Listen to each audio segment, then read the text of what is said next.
প্রিয় দর্শক, সবাইকে স্বাগত জানাচ্ছি গণতন্ত্রের সংলাপে। সঙ্গে আছি আমি সেলিম আমরাও খান। দর্শক, টানা তৃতীয়বার নির্বাচনে জয়ী হয়ে ইতিহাস গড়লেন ভারতের প্রধানমন্ত্রী নরেন্দ্র মোদী। তার শপথ অনুষ্ঠানে বিশেষ আমন্ত্রণে উপস্থিত ছিলেন বাংলাদেশের প্রধানমন্ত্রী শেখ হাসিনা সহ কয়েকটি দেশের সরকার ও রাষ্ট্রপ্রধান। নির্বাচনে বিজেপির লক্ষ্য ছিল 400 আসন, কিন্তু সে লক্ষ্য পূরণ হয়নি। সংখ্যাগরিষ্ঠতাও হারিয়েছে দলটি। নয়া মেয়াদে ক্ষমতাপ্রাপ্ত বিজেপি নির্বাচনী দৌড়ে পিছিয়ে পড়ার কারণে সে দেশের রাজনৈতিক সংস্কৃতিতে কী পরিবর্তন হতে পারে তা নিয়ে চলছে নানামাত্রিক আলোচনা।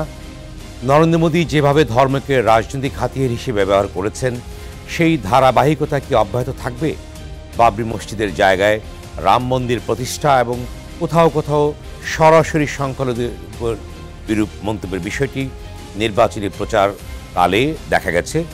ধর্ম ব্যবহার করে যে সুবিধা হয়নি সেটা প্রমাণ হয়ে গেছে। আগামীতে কি ধর্ম ব্যবহারের ধারা অব্যাহত থাকবে, না বদলাবে নীতি? ভারতের ইতিহাসে এই প্রথমবার কেন্দ্রীয় সরকারের মন্ত্রিসভায় ঠাঁই হয়নি কোনো মুসলিম সদস্যের। নরেন্দ্র মোদী শুরু থেকেই বলে আসছেন তার সরকারের নীতি প্রতিবেশী প্রথম। এই নীতিতে বাংলাদেশের অবস্থান কি? বাংলাদেশকে কতটা গুরুত্ব দেবে নতুন মোদী সরকার? বাংলাদেশ ভারত সম্পর্কের মধ্যে বেশ কিছু অমীমাংসিত বিষয় রয়ে গেছে। তিস্তা পানি বন্টন চুক্তি ঝুলে আছে দীর্ঘদিন। সীমান্তে হত্যা কাটা হয়ে গেছে দুই দেশের বন্ধুত্বের মাঝে। তার টেকসই সমাধান কি হবে এবার? বর্তমান ভারত সরকারই শুধু নয়, বিরোধী দলের সঙ্গেও বাংলাদেশের রয়েছে সখ্যতার সম্পর্ক। মোদির শপথ অনুষ্ঠান শেষে দিল্লি সফররত প্রধানমন্ত্রী শেখ হাসিনার সঙ্গে দেখা করেছেন কংগ্রেস নেত্রী সোনিয়া গান্ধী, রাহুল গান্ধী ও প্রিয়াঙ্কা গান্ধী। এমন বাস্তবতায় আজ আমাদের আলোচনার বিষয়, ভারত কতটা গুরুত্ব দেয় বাংলাদেশকে। আর এ বিষয়ে আলোচনার জন্য যে আমাদের সঙ্গে স্টুডিওতে আছেন সাবেক কূটনীতিক ও BISS-এর সাবেক চেয়ারম্যান রাষ্ট্রদূত মুন্সি ফয়েজ আহমেদ, এবং অনলাইনে যুক্ত আছেন আন্তর্জাতিক সম্পর্ক বিশেষজ্ঞ অধ্যাপক ডক্টর ইমতিয়াজ আহমেদ এবং প্রেস ক্লাব অফ ইন্ডিয়ার সভাপতি গৌতম লাহিড়ী। দর্শক, অনুষ্ঠানের প্রশ্ন করতে অথবা মতামত জানতে ফোন করুন টেলিভিশনের পর্দায় দেখা নম্বরে, অথবা লিখুন ফেসবুকে। জানিয়ে রাখছি, অনুষ্ঠানটি ফেসবুকে সরাসরি সম্প্রচার যাচ্ছে মূল আলোচনার বিষয়, ভারত কতটা গুরুত্ব দেয় বাংলাদেশকে। প্রথমেই আমি শুরু করতে চাই মুন্সি ফয়েজ আহমেদ, আপনার দিকে শুরু করতে চাই যে বাংলাদেশ ভারতের সম্পর্কটা আসে কোন পর্যায়ে আছে? বিশেষ করে নরেন্দ্র মোদী বিজয়ী হওয়ার পর আমাদের প্রধানমন্ত্রী শেখ হাসিনা সেখানে গিয়েছিলেন, যদি একটি শর্ট একটি সফর ছিল, কিন্তু 21 এবং 22 জনের বড় ধরনের সফরে তিনি যাচ্ছেন। আপনি কি মনে করেন এই বিজয়টা বাংলাদেশের সাথে সম্পর্কের ক্ষেত্রে কী ধরনের অবস্থার সৃষ্টি করতে পারে? এক কথা হচ্ছে, প্রথম প্রশ্ন যেটা আপনার, যে বাংলাদেশকে ভারত কতটা গুরুত্ব দেয়, এখানে আমার পর্যবেক্ষণ যে বাংলাদেশকে ভারত বিশেষ গুরুত্ব দেয় এবং বাংলাদেশও ভারতকে বিশেষ গুরুত্ব দেয়। আমাদের দুই দেশের যে অবস্থান এবং আমাদের ঐতিহাসিক যে সম্পর্ক, সেটাই নির্ধারণ করে দিয়েছে যে আমাদের দুই দেশকে পরস্পর বিশেষ গুরুত্ব দিতে হয়, দিতে থাকবো সবসময়। তো সেই জিনিসটাই আমরা দেখছি বারবার। এটার এইবারে যে নির্বাচনের যাই কিছু হয়েছে, তার ফলে যে খুব বেশি পরিবর্তন হবে এটা মনে করার কোনো কারণ আমি দেখি না। কারণ ভারতের যেই সরকারই আসুক আর বাংলাদেশের যেই সরকারই আসুক, সবাই কিন্তু একসাথে বিষয় দাঁড়াচ্ছে যে আমরা যেটা মনে করি যে অনেকে বলবার চেষ্টা করেন যে আপনি বলেছেন যে বাংলাদেশকে বিশেষ গুরুত্ব দেয় ভারত, কিন্তু বেশ কয়েকটি অমীমাংসিত বিষয় রয়ে গেছে। তিস্তা পানি বন্টন চুক্তি, গঙ্গা পানির ন্যায্য হিস্সা, বিশেষ করে সীমান্ত হত্যা এবং বেশ কিছু বিষয় আছে যেগুলো নিয়ে বাংলাদেশের অভ্যন্তরে কিন্তু ব্যাপক আলোচনা হয়ে থাকে। এই বিষয়ে আপনি কি বলবেন? তাহলে যদি গুরুত্ব দিয়ে থাকবে, তাহলে বিশেষ গুরুত্ব দেয় সেটার একটা প্রমাণ আমি ছোট্ট করে বলি। সেটা হচ্ছে যে বাংলাদেশের এই যে আপনার উপস্থাপনায় আপনি শুরুতেই বলেছেন ভারতের নেইবারহুড ফার্স্ট পলিসি, প্রতিবেশী প্রথম যে নীতি, সেখানে কিন্তু যদি আপনি একটু তাকিয়ে দেখবেন যে বাংলাদেশের সাথে প্রতিবেশীদের মধ্যে বাংলাদেশের সাথে ভারতের যে সম্পর্ক, অন্যান্য প্রতিবেশীদের সাথে সেই সম্পর্কে অনেক বেশি বিস্তারিত, অনেক বেশি বিস্তারের একটা সম্পর্ক এবং অনেক বেশি ঘনিষ্ঠ একটা সম্পর্ক বাংলাদেশের সাথে আছে। তার মানে এই না যে আমাদের সমস্ত সমস্যা সমাধান হয়ে গিয়েছে। সমস্যা প্রতিবেশীদের মধ্যে, বন্ধুদের মধ্যে সমস্যা হতেই পারে, থাকতেই পারে। সেগুলো আমরা আলোচনার ভিত্তিতে সমাধান করে এসেছি। যেমন আমাদের বড় সমস্যা একসময় ছিল কি, যে আমাদের সমুদ্র সীমা, সেটা আমরা সমাধান করা গেছে, খুব শান্তিপূর্ণভাবে সমাধান করেছি।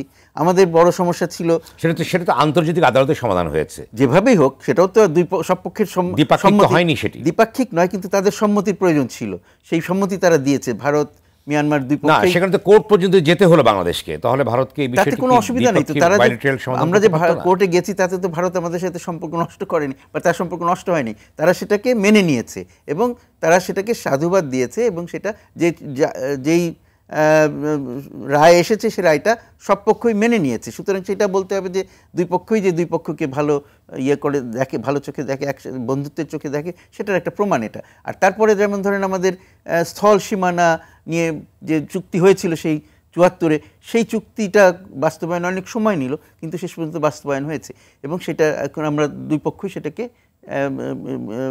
কি বলা যায়, মেনে নিয়েছি এবং সেই অনুযায়ী কাজ করছি। সেই অনুযায়ী জমি ইত্যাদির আদান প্রদান হয়েছে। আর তারপরে কিন্তু কতগুলো, যেগুলো আপনার প্রশ্ন তুললেন, পানির হিস্সা, গঙ্গা পানির চুক্তি আমরা করেছি, কিন্তু অন্যান্য আমাদের ৫৪টা কমন রিভার্স আছে, সেগুলো সবগুলোর ব্যাপারে তো আর আমাদের চুক্তি হয়নি।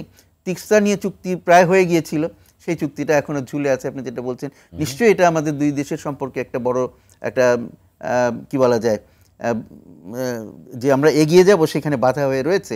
তো সেইটা কিন্তু আমরা যদি মনে রাখি, আমাদের যদি স্মরণ করি, তাহলে দেখব যে প্রধানমন্ত্রী নরেন্দ্র মোদী বেশ কিছুদিন আগে বলেছিলেন যে তার এবং আমাদের প্রধানমন্ত্রী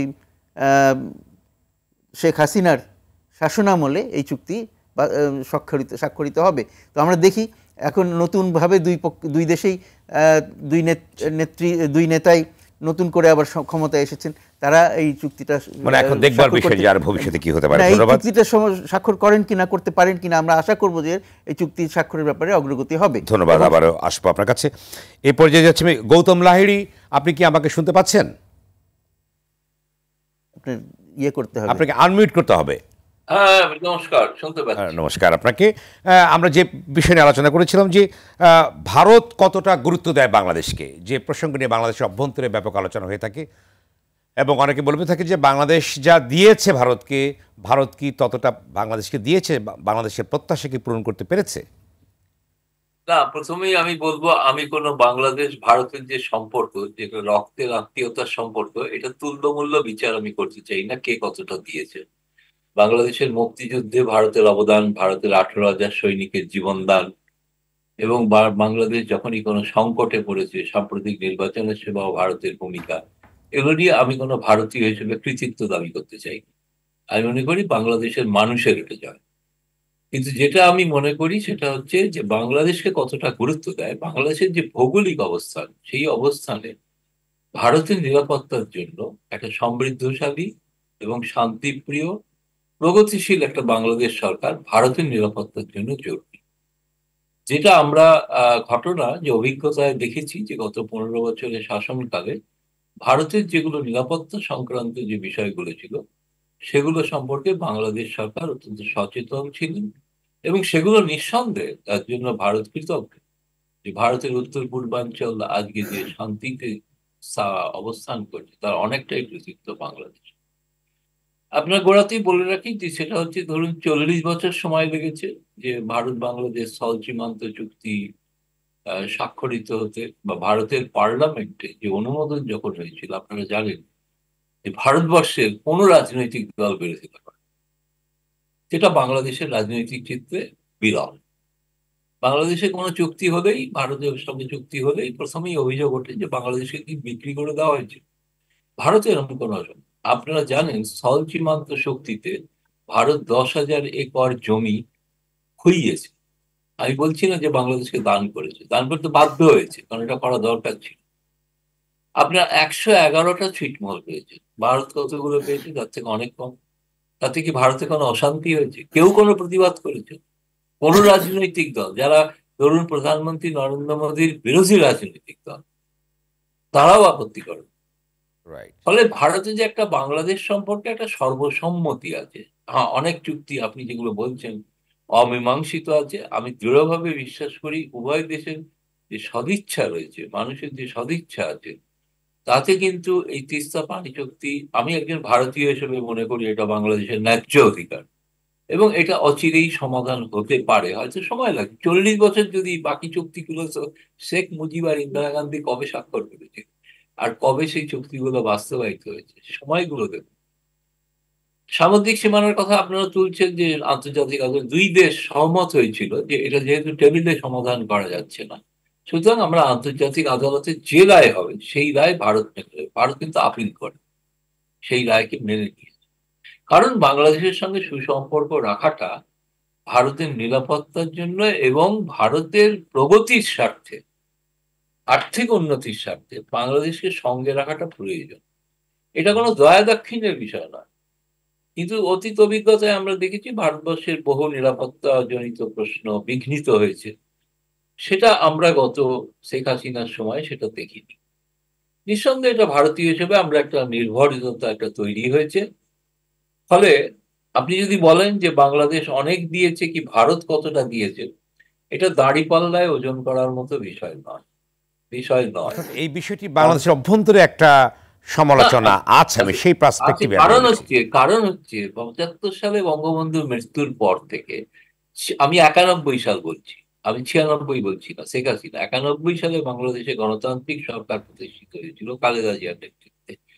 সেই সময়টুকুর মধ্যে বাংলাদেশের যে মুক্তিযুদ্ধ বিরোধী শক্তি বা সেনা শাসনের যে সরকার, সেনা সমর্থিত সরকার, তারা কিন্তু একটা ধরনের আদর্শে বিশ্বাস করতেন। তারা কিন্তু সেই বাংলাদেশের সমাজকে আমি বলবো কলুষিত করেছে, যার প্রভাব আজও বাংলাদেশে। আচ্ছা গৌতম লাহিড়ী, আমি আরেকটি প্রসঙ্গে আলোচনা করতে চাই। যেহেতু সদ্য সমাপ্তি হলো ভারতের নির্বাচন এবং সরকারও গঠিত হয়েছে, যেটা আপনি বলেন যে এই মোদীর যেটা নরেন্দ্র মোদীর সরকারে অনেক কথা আছে যেটি ভারতেও উঠেছে, যে সেখানে মন্ত্রিসভায় কোনো সংখ্যালঘু সদস্য নেই, মুসলমান নেই, নানা রকম বিষয় নিয়ে বিতর্ক আছে। কেমন হয়েছে বিষয়টি মন্ত্রিপরিষদ? দেখুন, এই প্রশ্নটা সম্পর্কে এটা নিঃসন্দেহে এটা ভারতে কংগ্রেস সরকার প্রতিষ্ঠা হলে এরকম কোনো ঘটনা ঘটতো না। কিন্তু ভারতীয় জনতা পার্টি তারা কোনো মুসলিম প্রার্থী করেননি সংসদে, ফলে তাদের জেতার প্রশ্ন নেই। এবং কারণটা কি, মুসলিম প্রার্থী না করার কারণটা কি? তারা একটা রাজনৈতিক আদর্শে বিশ্বাস করেন এবং যে বিশ্বাসটা আপনি পছন্দ করতে পারেন, বিরোধিতা করতে পারেন, তারা বিশ্বাস করেন, তারা সেইভাবে করেছেন। সেই কারণেই তারা কোনো মুসলিম প্রার্থী করেননি, ক্যাবিনেটে কোনো মুসলিম প্রার্থীও নেই। কিন্তু অন্য সংখ্যালঘু শিখ বা বৌদ্ধ তারা আছেন। কিন্তু ভারত যারা এই সরকারকে সমর্থন করছেন তাদেরও কোনো মুসলিম প্রার্থী জয়ী হয়নি। মানে যে আর দুটি যে দল আছে এনডিএ, সেখানে মুসলিম, হ্যাঁ, সেখানেও কোনো মুসলিম প্রার্থী না। এখন বিষয়টা হচ্ছে যে ভারত একটি ধর্মনিরপেক্ষ দেশ হিসেবে জয়ী হতো এবং তাকে বাদ দেওয়া যেত না। বিষয়টা হচ্ছে ভারতের যে ধর্মনিরপেক্ষ সংবিধানটি আছে এবং সম্প্রতি নির্বাচনে ভারতেও এই আলোচনাটা আছে যে ধর্মের যথেচ্ছ ব্যবহার এবার হয়েছে অর্থাৎ নির্বাচন প্রক্রিয়ায়। তাহলে সেই বিষয়টিকে কিভাবে দেখবেন, যেটা ভারতের একটি অন্যতম ভিত্তি ছিল ধর্মনিরপেক্ষতা, তা থেকে কি সরে আসছে? ভারতের সংবিধানে যে অসাম্প্রদায়িকতার কথা বলা হচ্ছে সেটা বিরোধী দল এবারে ব্যবহার করেছে নির্বাচনের প্রচারে। এবং যে কারণে দেখুন, ভারতীয় জনতা পার্টি, এটা ঘটনা, যে সমস্ত স্থানে তাদের ধার্মিক প্রভাবে তাদের জয়ী হওয়ার সম্ভাবনা ছিল, ধরুন অযোধ্যা নগরী নয়, কনস্টিটিউশন অফ ফাইজাবাদ এখন তার অধীনে অযোধ্যা, সেখানে বিজেপি হেরে গিয়েছে। এমনকি ভগবান রাম নাকি যেখানে ধ্যান করেছিলেন চিত্রকূট, সেখানেও হেরে গিয়েছে।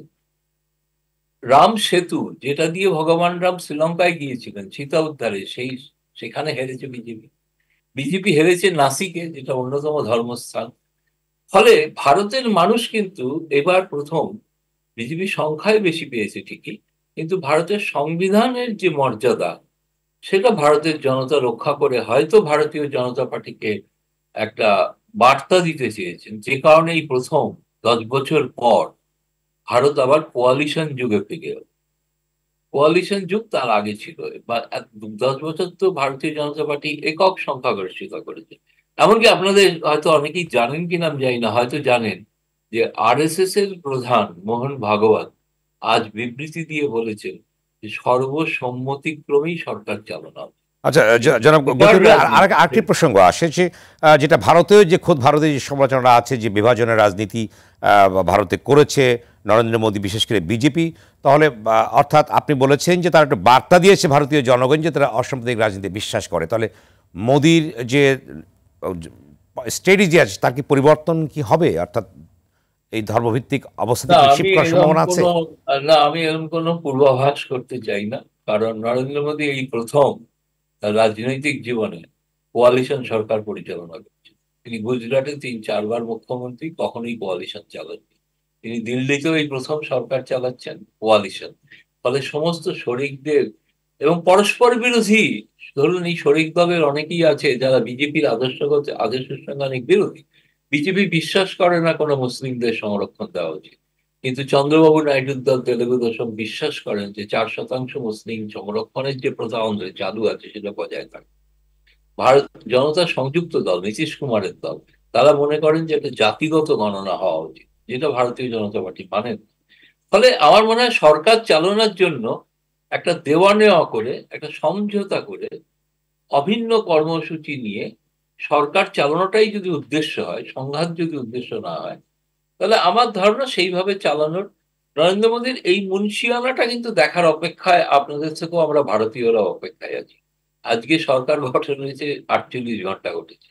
না আচ্ছা, জনাব গৌতম রায়, আরেকটি প্রসঙ্গ আছে যে এনডিএ যে দুটি দল যেটা আছে, অনেকে বলে থাকেন যে তাদের অর্থাৎ নীতির পরিবর্তন হতে পারে, তারা কোয়ালিশন থেকে সরে যেতে পারে, এমন আলোচনা কিন্তু আছে। তাহলে আপনি কি মনে করেন যে বর্তমান সরকার স্টেবল হবে, বিজেপি সরকারটি, এই দেখুন এনডিএ ভারতে সরকারটি?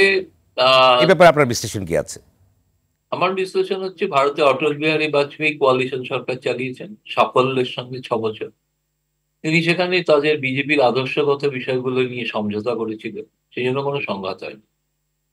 একইভাবে প্রধানমন্ত্রী মনমোহন সিং 10 বছর রাজত্ব করেছেন, তিনি কোয়ালিশন সরকার চালিয়েছেন। ফলে ভারতের কোয়ালিশন সরকার চালানোর ক্ষেত্রে একটা সাফল্যের রেকর্ড আছে। মানে আমি বিশ্বাস করি এই মুহূর্তে কোনো নেতিবাচক বা কোনো, আপনি যদি বলেন যে কোনো অশনি সংকেত দেখছি কিনা, কোয়ালিশন সরকারের সময় অশনি সংকেত থেকেই থাকে। ভারতের প্রথম ইন্দিরা গান্ধীকে হারিয়ে যে মোরারজি দেশাই সরকার প্রতিষ্ঠিত হয়েছিল, তারা তো 1.5 বছরেরও বেশি টেকেন। বিশ্বনাথ প্রতাপ সিং রাজীব গান্ধীকে হারিয়ে এসেছিলেন, তিনিও 2 বছরের বেশি টেকেন।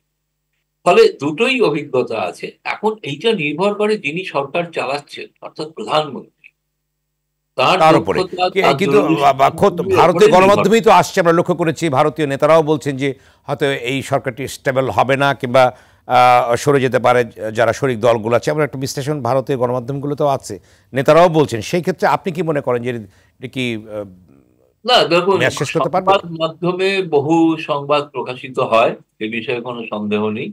এবং আমি বলছি তো, এটা আদর্শগত অমিল আছে না, যে 12টি দল বিজেপিকে সমর্থন করছে, তাদের সঙ্গে বিজেপির আদর্শগত অমিল আছে, কিন্তু সরকার চালানোটা যদি অগ্রাধিকার পায়। ধন্যবাদ। আমি আসবো আবারও, গৌতম লাহিড়ী আপনার কাছে আমি আবারও আসবো। এই পর্যায়ে যাচ্ছি ডক্টর ইমতিয়াজ আহমেদ। আপনি বলেন যে দুজন আলোচনায় শুনলে অনেকগুলো প্রসঙ্গ উঠে আসছে, ভারতের নির্বাচন, ভারত বাংলাদেশের সম্পর্ক নানা বিষয়ে আপনি কি বলবেন এই প্রসঙ্গে? ধন্যবাদ। না আসলে গৌতম বাবু যেটা বলছে যে খুব আর্লি, মানে মাত্র তো 48 ঘন্টা হলো। আর যেটা আমার মনে হয়, মানে যেটা বক্তব্যের মধ্যে যেটা আমার মনে হয় খুবই ইম্পর্টেন্ট, সেটা হলো যে কোয়ালিশন সরকার ভারতেই প্রথম না, একাধিক কোয়ালিশন সরকারের অভিজ্ঞতা আছে। যদিও নরেন্দ্র মোদী নিজে হয়তো কোয়ালিশনে থাকেনি, কিন্তু বিজেপি তো কোয়ালিশনে ছিল এক সময়, বাজপেয়ীর সময়। তো কোয়ালিশনের রাজনীতি ভারতের মধ্যে প্রচুর অভিজ্ঞতা আছে। এখন দেখা দরকার সেটা হলো যে যারা বিজেপির সাথে, বিশেষ করে যে দুই দল, চন্দ্রবাবু নাইডু এবং নীতিশ কুমারের দল, এই দল কতখানি চাইবে, তাদের চাওয়াটা কতখানি, সেখানে তারা পাবে কিনা ততটা, সেটার উপরে হয়তো কিছুটা নজর রাখা দরকার। সেটাই হলো ক্রিটিক্যাল। যদি তারা অন্য চিন্তা ভাবনা করে তাহলে হয়তো কোয়ালিশন রাখাটা খুব ডিফিকাল্ট হয়ে যাবে। কিন্তু আমার মনে হয় যেহেতু ভারতের ওই অভিজ্ঞতা আছে, আমাদের দেখা দরকার বেশ কয়েক, অ্যাটলিস্ট প্রথম বছর তো দেখা দরকারই যে এটা কোন দিকে যাচ্ছে। তারপর হয়তো এক সময় হয়তো বোঝা যাবে যে সাফল্য হলো না সাফল্য হলো না। তাহলে এই যে বাংলাদেশ ভারতের সম্পর্ক, যে প্রাপ্তি অপ্রাপ্তির যে সম্পর্কটার কথা বারবার দুপক্ষতে আলোচনা হয়, এই প্রসঙ্গে আপনি কি বলবেন? বিশেষ করে 21 থেকে 22 জুন পর্যন্ত শেখ হাসিনা আবার দিল্লিতে যাচ্ছেন, একটা বড় ধরনের দ্বিপক্ষীয় আলোচনা সেখানে হবে, আপনি কি মনে করেন এই প্রসঙ্গে? না, বাংলাদেশ ভারতের আমার মনে হয় না সম্পর্কের কোনো পরিবর্তন হবে, এটা হওয়ার কথা না।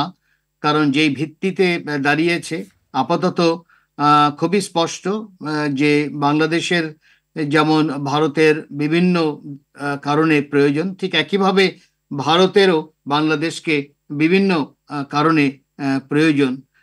এখানে দুজনেরই স্বার্থ আছে।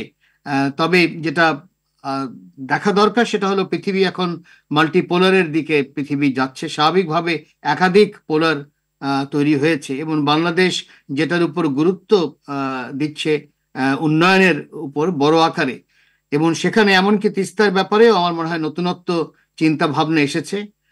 আমরা জানি যে নির্বাচনের সময়, ভারতের নির্বাচনের সময় ভারতের পররাষ্ট্র সচিব বাংলাদেশে এসেছিলেন এবং তখন আমাদের পররাষ্ট্রমন্ত্রী বলেছিলেন যে ভারত যেই তিস্তার কম্প্রিহেন্সিভ ম্যানেজমেন্ট যেই প্রজেক্টের কথা বলা হচ্ছে সেখানে জয়েন করতে চাচ্ছে। এখন সেটা দেখা দরকার, তার মধ্যে নতুনত্ব আছে, কারণ এতদিন ছিল শেয়ারিং এর বিষয়টাই ছিল এবং বলা হচ্ছিল পশ্চিমবঙ্গ রাজি হচ্ছে না বলেই এই জিনিসটা করা যাচ্ছে না, যেহেতু এটা স্টেটের পানিটা যেহেতু স্টেটের একটা বিষয়। কিন্তু এখন এই নতুনত্ব এসেছে, কারণ বাংলাদেশ বছরের পর বছর অপেক্ষা করা, দুটোর মধ্যে তফাৎ আছে গঙ্গার আর তিস্তার ব্যাপারে। কারণ যদি সমাধান না হয় তিস্তার ব্যাপারে, তাহলে শীতের মৌসুমে 20 মিলিয়ন লোকের মানুষ ক্ষতিগ্রস্ত হয়। এটা তো বছরের পর বছর যদি এটা হতে থাকে তাহলে যে সরকার থাকেন তার জন্য অসুবিধা। তো ওটা একটা সীমা, ওটা একটা মীমাংসা আমি মনে করি যে সরকার চেষ্টা করবে এ বছরই করতে, এই নির্বাচনের জন্য অপেক্ষা করছে। এখন কিভাবে করবে সেটা হয়তো এই এই মাসে বা আগামী মাসের মধ্যে আশা করি আমরা বুঝতে পারবো। ধন্যবাদ। এরপর যে মুন্সি ফয়েজ আহমেদ, আপনার কাছে আমি আবারও যাচ্ছি যে ভারতের যে আভ্যন্তরীণ যে রাজনীতি, অর্থাৎ তারও কিছু অর্থাৎ প্রভাব বাংলাদেশের অভ্যন্তরে পড়ে, যেটাই গৌতম রায় বলবার চেষ্টা করেন যে ভারত চায় বাংলাদেশে একটি প্রগতিশীল কোটানুকোটি দেশ হিসেবে দেখবার জন্য তিনি বলবার চেষ্টা করেছেন। কিন্তু ভারতের যে অভ্যন্তরীণ রাজনীতির যে ধারাগুলো লক্ষ্য করা যাচ্ছে, এতে বাংলাদেশের অভ্যন্তরীণ কী ধরনের ইম্প্যাক্ট পড়তে পারে বলে আপনি মনে করেন? আমরা কি খেয়াল লক্ষ্য করলাম? ফয়েজ আহমেদ, আমি আপনার কাছে আসবো একটি বিরতির পরে, আপনার কাছে উত্তরটা আমি নিব।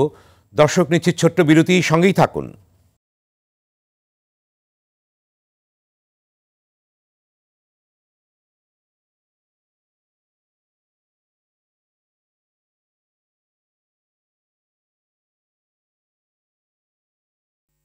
বিরতির পর আবারও স্বাগত। দেখছেন গণতন্ত্রের সংলাপ অনুষ্ঠান, সঙ্গে আছি আমি সেলিম আমরাও খান।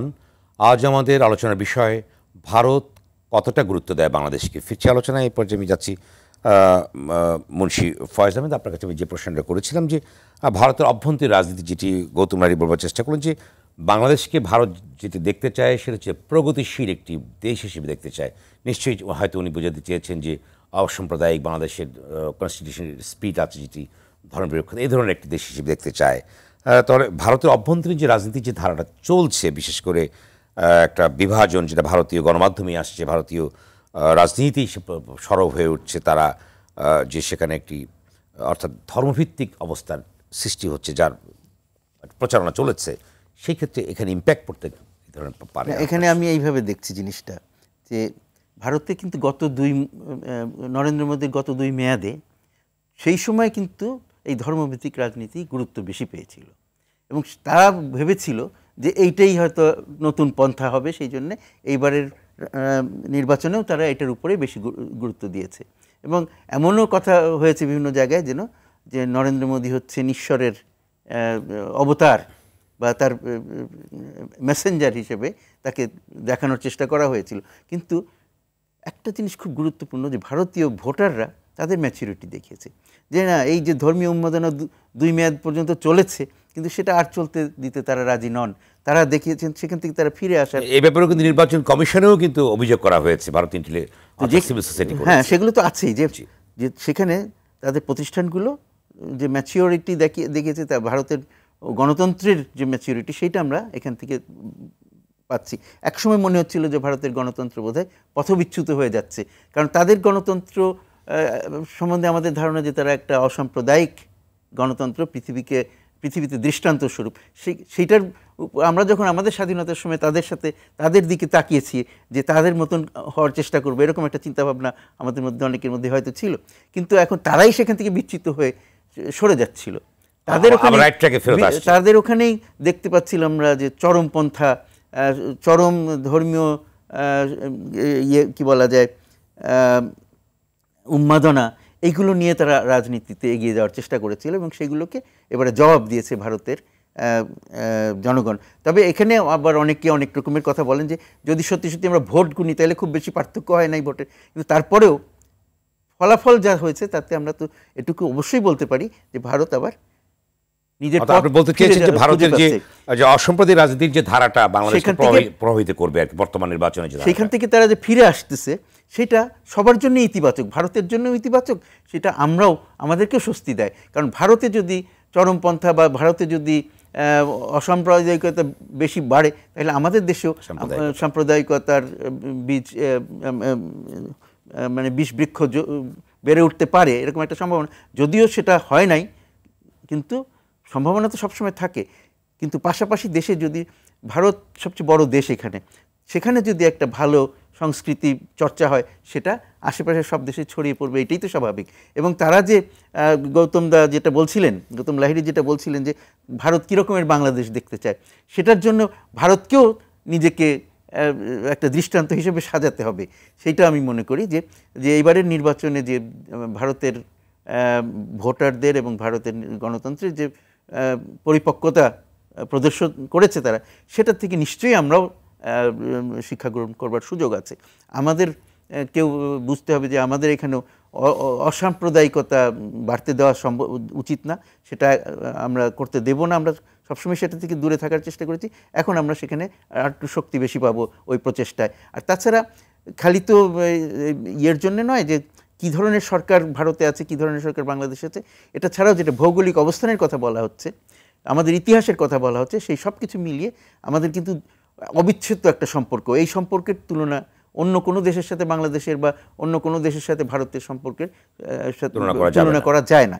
সুতরাং সেইখানে আর তাছাড়া ভারতের যে আমি বলছিলাম ভারতের যে নেইবারহুড ফার্স্ট নীতি যেটা পলিসি যেটা, সেখানে কিন্তু বাংলাদেশকে ভারত একটা উদাহরণ হিসেবে প্রদর্শন করতে চেষ্টা করেছে বিভিন্ন সময়, এবং আমরা তাতে গৌরব বোধ করি যে হ্যাঁ বাংলাদেশের সাথে ভারতের সম্পর্ক খুব ভালো।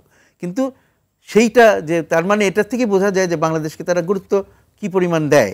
সেই জন্য এই যে আপনার প্রশ্নটার উত্তর হচ্ছে যে আমরা পরস্পরকে যথেষ্ট গুরুত্ব দেই এবং আমাদের একজনের কি হচ্ছে তাতে আরেকজনের অবস্থানের উপরে প্রভাব পড়ে, এবং সেই জন্যে আমাদেরকে আরও বেশি সচেতনতার সাথে পরস্পরের স্বার্থ রক্ষা করে চলতে চেষ্টা করতে হবে।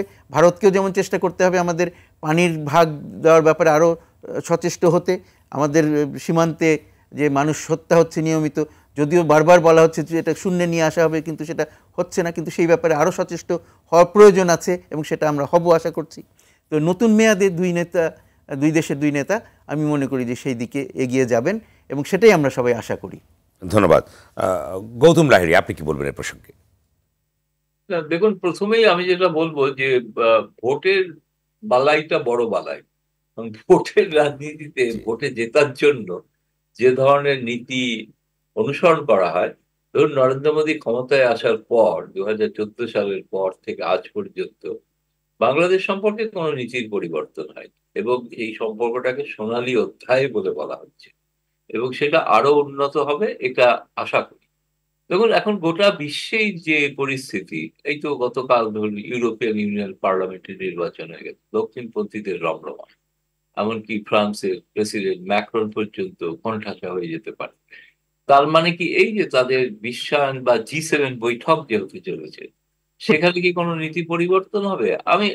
এখন এটা জাতীয় রাজনীতিতে ভোটে জেতার যে নীতি, তার সঙ্গে এখন কূটনীতিটা সম্পূর্ণ ভিন্ন হয়ে গেছে, দুটো আলাদা চেম্বার, তার কোনো ধারাবাহিকতা আপনি হয়তো দেখতে পাবেন।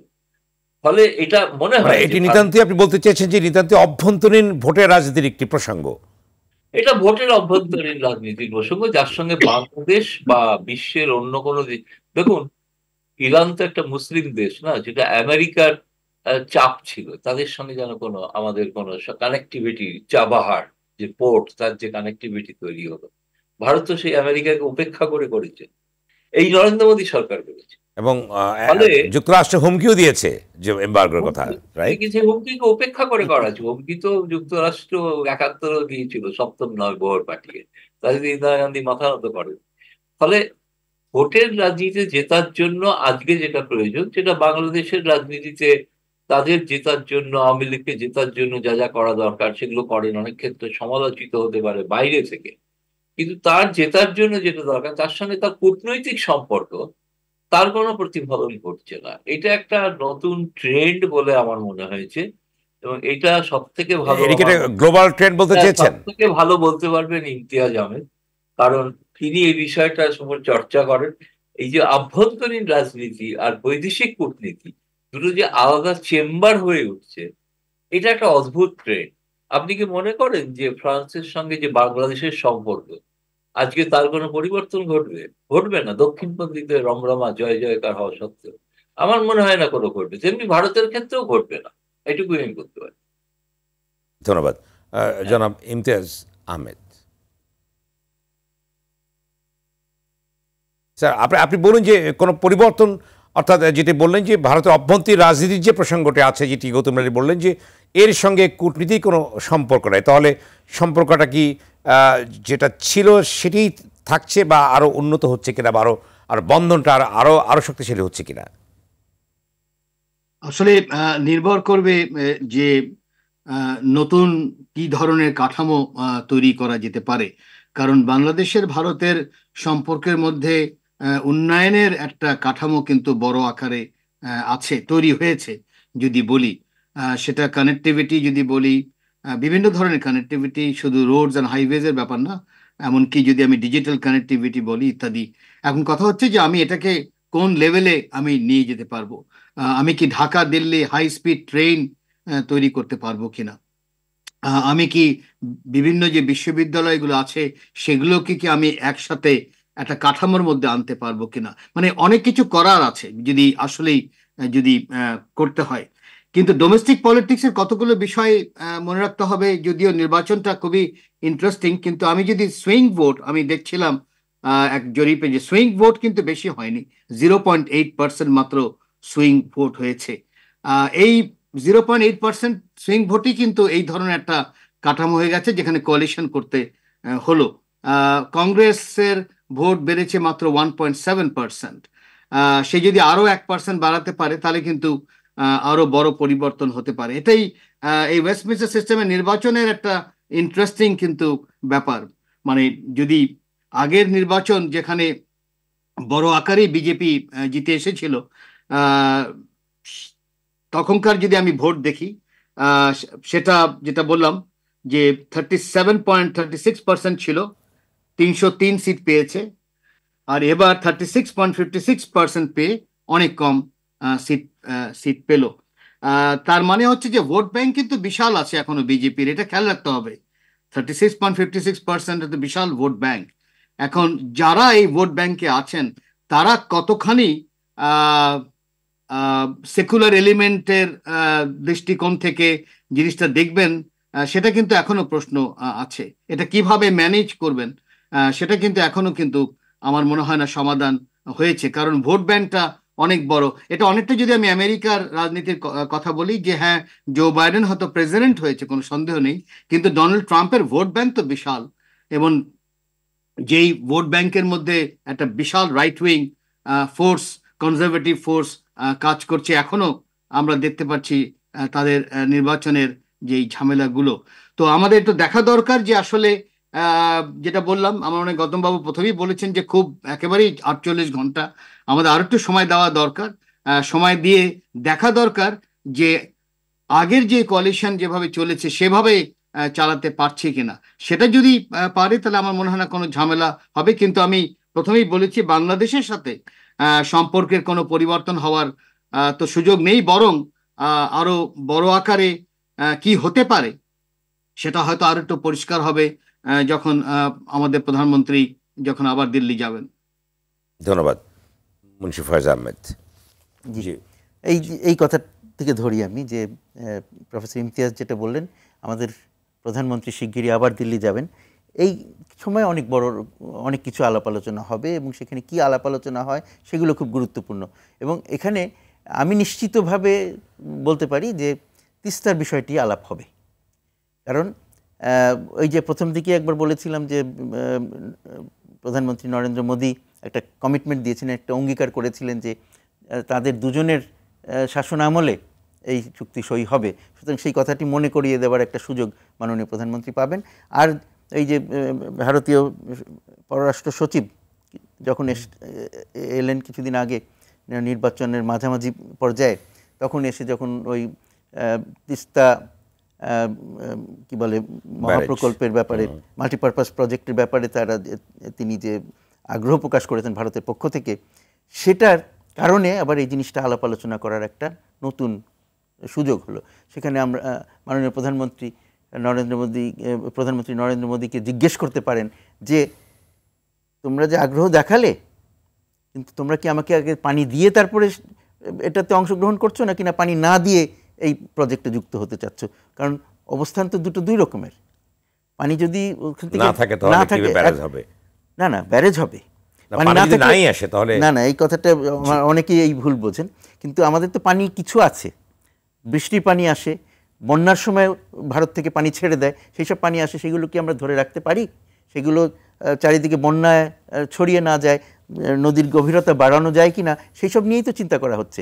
তো এখন হলো অনিয়ন্ত্রিত পানি, তখন যদি আমরা একটা চুক্তির মধ্যে আসি তাহলে নিয়ন্ত্রিত পানি আপনি বলতে চাই বিষয়গুলো নিয়ে তখন নতুন করে আলোচনা হবে। কিন্তু এখানে আমাদের সুযোগ হবে আবার একটা চাপ সৃষ্টি করবার বা দাবি তোলার ভারতের কাছে, যে তোমরা যেহেতু এটার প্রতি আগ্রহ দেখাচ্ছ তাইলে আমাদেরকে পানির হিস্সা দাও, যেটা আমাদের, যেটা গৌতম লাহিড়ীও বলছিলেন যে এটা আমাদের বাংলাদেশের ন্যায্য প্রাপ্য। আচ্ছা, আর ছোট্ট প্রশ্ন আপনাকে করি, সেটা হচ্ছে যে অনেকেই বলবার চেষ্টা করেন যে সীমান্ত যে হত্যাকাণ্ড বিভিন্ন সময় ঘটে থাকে, এর ফলে কিন্তু বাংলাদেশের বন্ধুদের একটা অসন্তোষ সৃষ্টি হয়। এটা তো এই যেটা আপনারা সবাই বলবার চেষ্টা করেন যে বাংলাদেশ এবং ভারতের সম্পর্কে একটা উন্নত যে জায়গায় যাচ্ছে এবং আরও যাবে, এটা কি, এর সমাধানটা কীভাবে হতে পারে? তাহলে সমাধান কিভাবে হতে পারে, দুই পক্ষ কিন্তু বারবার আলাপ আলোচনা করেছে যে একটা যে কিছুদিন আগে ঘোষণা করা হলো নন লিথেল ওয়েপন্স ব্যবহার করা নিশ্চিত করা দরকার।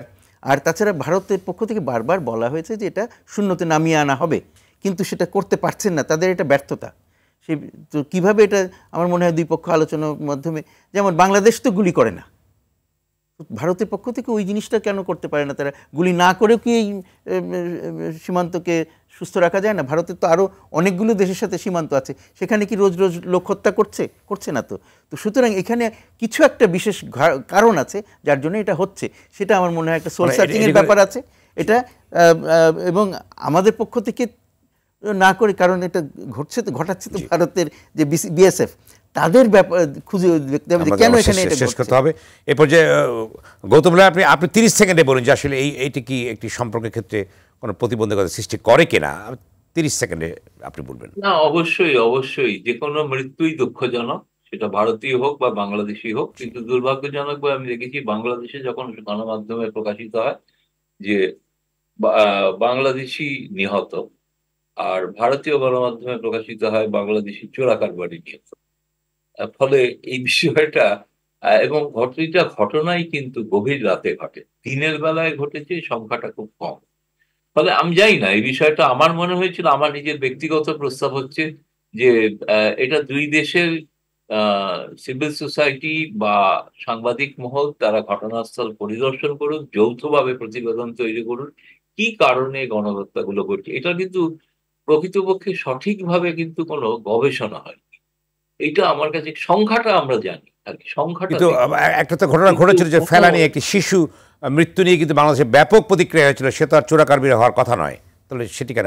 তো ঘটনা সবাই চোরাকারবারি এমন তো নয়, কিন্তু কিছু অঘটন তো ঘটেই থাকে। যে ঘটনা আপনি যে কথা উল্লেখ করছেন সেটা বহু পুরনো ঘটনা, সেই ঘটনা একটা ছোট্ট গৌতম দা, ছোট্ট একটা জিনিস মনে করিয়ে দিতে চাই। আমাদের মাননীয় প্রধানমন্ত্রী যখন এই যে শপথ গ্রহণ অনুষ্ঠানে অংশগ্রহণ করছে, সেই সময় একজন বাংলাদেশি নিহত হলো। আপনারা ভারতের গণমাধ্যমে প্রকাশিত হয়েছে বাংলাদেশি চোরাকারবারি, চোরাকারবারিও তো বাংলাদেশে, তো একটা নেগেটিভ ইমপ্যাক্ট পড়ে সম্পর্কের ক্ষেত্রে আপনি কি সমর্থন করা যায় না, কোনো মৃত্যুকে চোরাকারবারি হলো ধন্যবাদ তার আপনাকে। ন্যায় আমাদের শেষ করতে দেওয়া হচ্ছে। ডক্টর ইমতিয়াজ আহমেদ, আপনি 30 সেকেন্ড আপনি যদি কনক্লুশনটা করেন। না, আমার মনে হয় যেটা দেখা দরকার যে যত বেশি সম্পর্ক বিভিন্নভাবে যখন বাড়ে, যেটা কনস্ট্রাকটিভিস্টরা সবসময় বলে, যত বেশি মেলামেশা হয় তত আস্থাটা বাড়ে। যদি মেলামেশাটাই না থাকে, যদি একেবারেই তখন দেখা যায় কিছু করা যায় না। যার বড় একটা এক্সাম্পল হলো ফ্রান্স আর জার্মানি। প্রচন্ড ভাবে যুদ্ধ করেছে বিভিন্ন, কিন্তু এমন ভাবে ইন্টারাকশন হয়ে গেছে তখন বিশ্বাস তৈরি হয়েছে। আমি মনে করি যে ওরকম একটা জায়গায় যাওয়া দরকার। পিপল টু পিপল কানেকশন যত বেশি বাড়বে, ধন্যবাদ। তত কিন্তু স্ট্রাকচারটা বাড়বে। ধন্যবাদ। আমরা আশা করব যে বাংলাদেশ ভারত সম্পর্ক আরও সুদৃঢ় বন্ধন হবে দুটি দেশের মধ্যে। ধন্যবাদ আপনাদের তিনজনকে আলোচনায় অংশ নেবার জন্য। দর্শক, গণতন্ত্রের সংলাপ আজ এ পর্যন্তই। সঙ্গে থাকবার জন্য ধন্যবাদ।